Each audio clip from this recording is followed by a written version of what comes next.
What's up, everybody? Happy Tuesday. Hope all of you are having a great day so far today.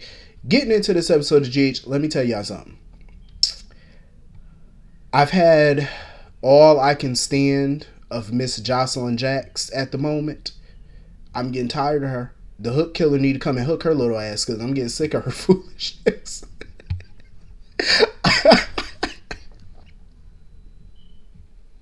I'm getting tired of her shit. I am. I'm getting so sick of her. This little sunny tirade that she keeps going on every 5 minutes is annoying. Every time she sees Dex, it's the same conversation. You should quit working for Sonny.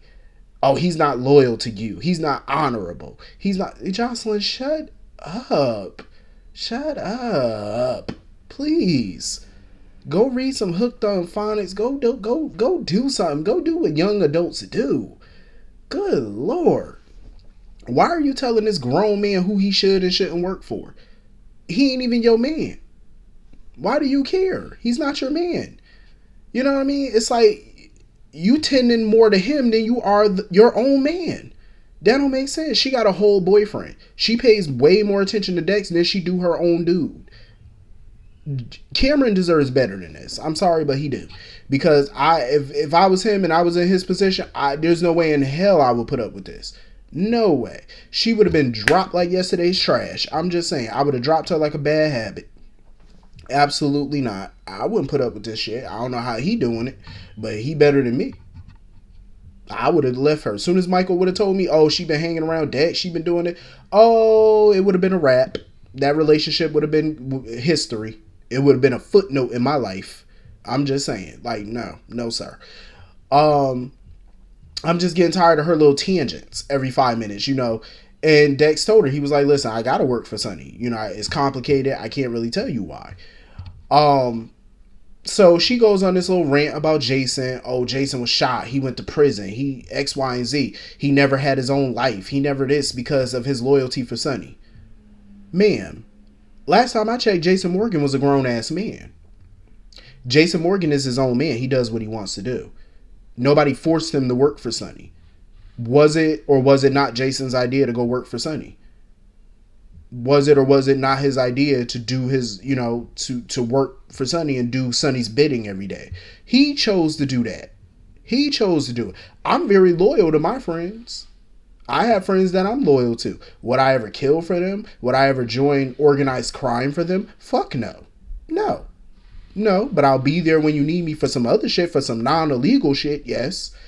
But for something illegal, no, that's where my loyalty only goes so far with that. I'm just saying. So nobody forced Jason to do these things. He did it because he wanted to. Jocelyn don't know the full story. She don't know the history. She really don't. She don't know the full scope of everything. She only got bits and pieces of it. You know what I'm saying? She only got certain versions of the story. You don't know everything that they've all been through. Her mama, Sonny, Jason. You don't know everything. So don't comment on something that you were not privy to, that you were not physically there for, because obviously everything that went down between the three was way before her time. So she shouldn't be commenting on shit that Jason has done for Sonny, because you were not there for that. Mind your business. That's what I'm talking about. She need to close her mouth. It's so funny how she's anti-Sonny all because he dumped your fucking mother for Nina. That's what you're mad about? And she should be happy because at the end of the day, her mother was the one that filed for divorce. She could have stayed in that toxic ass relationship with Sonny, but she chose not to. You should be applauding your mother for that, for finally getting out. I don't know for how long. Because Lord knows Carly, do I think it's the end for her and Sonny? No. I feel like somewhere down the line, they're probably going to get back together. But at least she chose to walk away. You know what I'm saying? For however long, that's up to her. But my thing is, Jocelyn needs to stay out of it. You're going on this tangent against Sonny all because of the whole Nina situation. That's between them. That has nothing to do with you. You know what I'm saying? She has a right to be upset with him, but I feel like she goes overboard with it. It's relax, calm down, go mind thy business, go do some homework. Excuse me. Oh, go do some homework. Go do something with yourself. Go do something. Because you in grown folks' business a little bit too much. And yeah, you might legally be grown, but trust me, you ain't grown. You grown when you ain't got your hand in somebody's pocket, and Lord knows she ain't got no job, so obviously her parents are still financially bankrolling her. So mind thy business. So Cameron comes up or whatever, and she finally decides to tell him about her being around Dex and all that stuff. He was like, well, too little, too late. Michael already told me. See, that's the shit that irritates me. If I gotta find out what you doing from your brother and not you, that's a problem. You know what I'm saying? Because Cameron felt like their relationship, they haven't been on the same page in their relationship lately. You know, and Jocelyn, oh, I'm gonna make it up to you. We gonna, playing something out, and yeah, okay. If Cameron better than me, because I would have been done with that whole shit. I'm sorry, but that would have been a wrap for me for that relationship. It would have been done. Because Jocelyn, she's just annoying. Like I said before, if the shoe was on the other foot and it was Cameron that was doing this, she would have had a whole fit about it, and we all know it. So anyway, moving on from that, Terry and Liz are going on this trip or whatever. They're basically going to Liz's hometown, I guess, where her parents live. Cause I guess Liz feel like, well, since her parents are out of town, they're not home. She figures it's a good way for her to go into their house and find out what happened to Finn's wife back in the day. Try to poke around, find out why she having these visions, like these dreams, what happened to his wife. I get where Terry coming from. She was like, you need to tell Finn about this. But Liz doesn't want to involve him yet until she knows exactly what happened. She don't want to give him misinformation and stuff like that. But I do agree with Terry on this. I feel like since it could involve his wife, she needs to tell him, be straight up. You know what I mean? Because Lord knows I wouldn't want to know about this after the fact. After you done did all this investigative work, you should have told me in the middle of all this. I can't wait for her to go, and I hope that her parents are there, because I feel like her parents got some explaining to do about where the fuck y'all been. I mean, we know that they've been running around Africa and all over the place trying to save lives as doctors, but why haven't y'all been a part of your child's life? Any of your kids, for that matter. Why have you not been a part of your grandchildren's life? I just feel like they got a lot of questions that need answers, and they need to answer them. No matter how hard it is, no matter, just answer the damn questions. You know what I mean? I'm still trying to wrap my head around this Finn wife situation, because I'm like, how did she die? Because when they first came on, like when Finn first came on, he said his wife died of a disease. So I'm like, how does that translate to getting knocked down the stairs and dying? Like, which one was it? She died from a disease, or she got her fucking head knocked in when she fell down those steps? I just want to know. Inquiring minds would like to know. Like, what are we doing with this? I hope there's some good payoff to this. If not, I'm going to be mortally pissed off, because I'm like, what's the deal with this? I want to know. Like, where are we going with this today? Inquiring minds, like I said, would like to know this shit. Like, come on now. So anyway, moving on from that, the more and more I see of Cody, the more I don't like him. Because when they went to that bank to open up Peter's safety deposit box, I felt like he was up to some shenanigans, because they opened it and Britt found an expensive necklace in there. She didn't even know if it was real. And I guess, Cody proved to her that it was real, because diamonds can cut glass or whatever. And I guess, he took her compact mirror or whatever and did something, whatever, and it broke the glass, chipped it or whatever. So he was like, yeah, it's real. And when she went to go take it from him, he was pulling on it like he didn't want to fucking give it back. I'm like, bitch, unhand this, please and thank you. Let it go. Give her back the necklace. What are you doing? Like, he was dead ass holding the grip on it like he didn't want to let it go. I would have knocked his shit. You let that damn necklace go, you grifter. See, I'm telling you, he's the steal your silverware type. I'm telling you. You gotta keep your eyes on him if he in your house. He wouldn't be up in mine. I would pat his punk ass down as soon as he walked through the door. And pat you down again when you leave. Like, you're not gonna be in my house stealing. I don't play that. But the way he wouldn't let that go, talking about, I never held something so valuable like that in my hand and all this, and you never fucking will again, so let it go. Even Britt was looking at him like, yeah, okay. Exactly, like, dude is crazy. So she wanted to put it back in the box and, leave it with the bank manager until she could get some more information on it. Oh, why you not taking it? Why? So you could rob her for it later? That's why you worried about her taking it? Damn thief.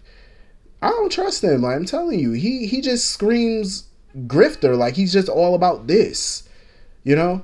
And it's like, damn, like, you ain't never had no. I could tell when somebody ain't never had no money before. Like, I could tell that. Like, not even a glimpse of money. Like, has he ever held $1 before? I'm just saying. Like, I just want to know. Like, what's the most money that man ever had? Because he was holding on to that chain for dear life. Like, bro, let it go. Britt need to move on from him. I'm just saying. Like, he. That's why he's so intimidated by her, because she make money. That's the only reason. Because she a co-chief of staff. She make a good piece of coin, and he don't measure up to that. That's why I feel like he's so damn intimidated by her. Because you dating a boss. You know what I'm saying? You're nothing of the sort. You don't bring nothing to the table for her. Probably but some dick, and that's it. She can get that from anybody. You know what I'm saying? That's all you bring. Like, you better bring some dick, a little bit of money, and some Popeye's chicken or something. Like, bring something to the table, sir. Something. And clearly he brings nothing. Like, I just don't rock with him. Like, he's just shady. All around shady to me. So anyway, moving on from that. I'm loving the Nina Ava friendship. I'm enjoying it, because I would have never thought in a million years that they would be this close. You know what I'm saying? Like, confiding in each other, drinking martinis together. I would have never thought that shit. But I will say, Ava's smart. Ava's smart. She knows just how much information to reveal. Like, she was just telling Nina how, Nicholas made this grand gesture. He made a confession about something, and she pretty much has control of it. And Nina was chomping at the bit to find out what. But then she was like, no, you know what? It's better that you don't tell me. Because Ava not going to tell you nothing. And I think it's smart, because not only is Nina, she considered Nina a good friend, but you're also dating Sonny. And she wouldn't even tell Sonny what was going on. So there's no way in the world she gonna tell Nina. Because think about it. Nina might have some loose lips one night and reveal it by accident to Sonny. And that's the last thing Ava will want, is Sonny having some type of dirt on her. Because he definitely will use it to, at his disposal. He will use it to his advantage. So I don't blame Ava for, buttoning up her lip on this thing. I would too. You don't want that type of information getting out. Hell no. So she went to go open the envelope, and in it was a piece of paper that said missing something. So I say, yep, Victor done switched that shit out. Victor or Valentine, when he was doing his bidding. Either way, that shit got took out. So now she ain't got the confession letter now. So of course, Victor is still hounding Nicholas to divorce Ava, because he feels like, oh, we need to repair the Cassadine family. We need to, rebuild this family and be all about family and whatnot. And he wants Nicholas to start putting Spencer first. He was like, you so damn consumed with Ava that you ain't even going to see your son. I do agree with Victor on that. I feel like Nicholas definitely needs to go pay Spencer a visit. Cause I'm like, that's your child. You know what I'm saying? Even if he does push you away, that's still your son. You know what I'm saying? But Victor pretty much let Nicholas know that he holding all the cards at this point. Like, he got the confession letter. He got everything. So he's willing to throw Nicholas under the bus if he does not hurry up and divorce Ava. But I do agree with Nicholas on one thing, though. It's like, Victor wants everybody to do what he says, but you're not sharing none of this information with them as to why it's so important for the family to come together. Because he's been talking about a threat ever since he came back to town. What is the threat? You know what I'm saying? He won't tell nobody. So you can't blame Nicholas really for not, like, doing what Victor want when you're not even disclosing certain information to him. Furthermore, I feel like that confession is null and void at this point, because Esme's alive. She's alive and well. So that whole thing is mute at this point. So Victor ain't really holding no real power like he think he does. Like he think he got that power. You ain't holding it, bro. Because they got the info. So, Nicholas just need to grow a pair of balls and put his uncle in his place immediately. So anyway, that was pretty much the whole episode. Hit the comment section. Let me know what you all thought about it. And I will see you all later. Have a great night. Peace.